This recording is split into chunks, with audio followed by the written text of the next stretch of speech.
Hello, my name's Sean. I'm the owner of Brook House in deepest Shropshire, and I'm going to show you around some of the features here in spring 2020. This is the oak pergola, the David Austin roses, and we're panning round now to the summer house. I'll have a look at some of these in a bit more detail later. Panning round now. This is the magnolia bed just coming out. This particular magnolia is Leonard Meisel, very reliable. Going round towards the main lawn, and the tree on the left that's coming out is the wedding cake tree, Cornus controversa. Going around still,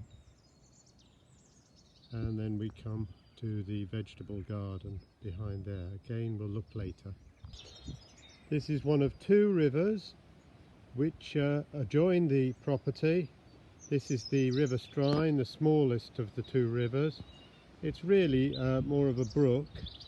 It's bordered on this side by a beautiful stone bridge, reputedly being the last stone bridge built by Thomas Telford in his lifetime.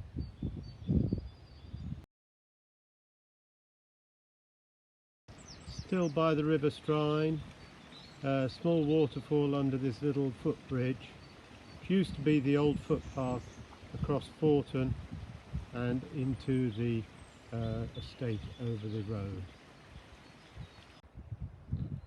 We're now in the old orchard. As you can see, there's a number of fruit trees, apple trees. They're all old English heritage trees, and they fruit particularly well.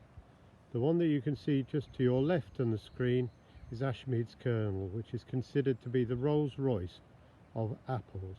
There are other trees here as well, including a crab apple, which is a universal donor. Plant a crab apple and it will pollinate any other apple trees that you've got around.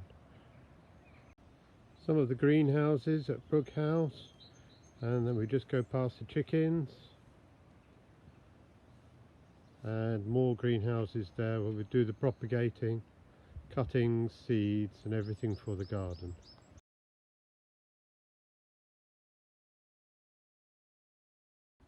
Here we have the old 19th, 18th, 19th century pigsties.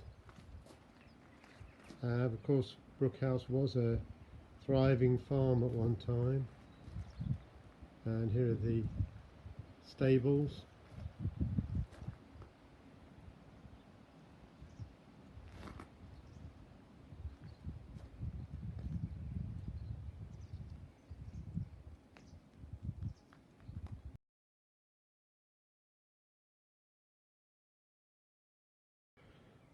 This is a small north-facing enclosed garden. Often north-facing gardens are very difficult to grow things, but at this time of year I think it probably is at its best, its most colourful. As you can see, lots of spring plants here. A nice high box hedge there, and more spring plants over on that way. It's only a small garden, but it shows that you can have quite a lot of colour at this time of year in a north-facing garden.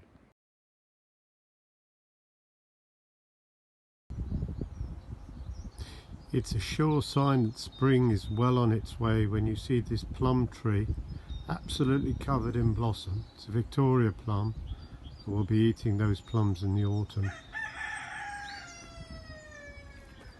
Side of the house. This is a patio area, and then the vegetable patch along here. Not much in it at the moment because it's early spring, but the shallots are in, the strawberries are doing well, and the raspberries and rhubarb are coming on fine.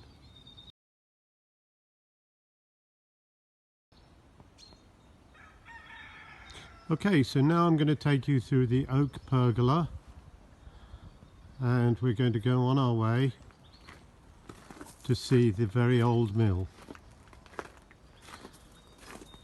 Now the house itself was built in 1403, but these ruins of an old mill, they're Saxon, and in fact it's recorded in the Domesday Book.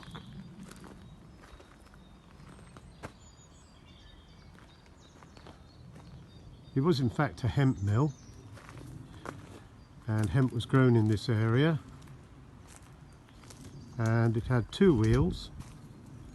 Both the wheels would turn around and crush the hemp.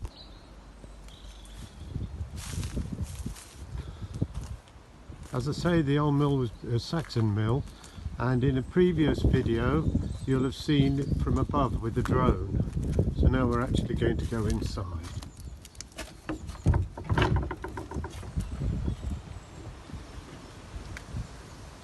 As you can see, there's a fireplace there. You'd never get a fireplace in a flour mill because it would cause explosions. Some old agricultural implements.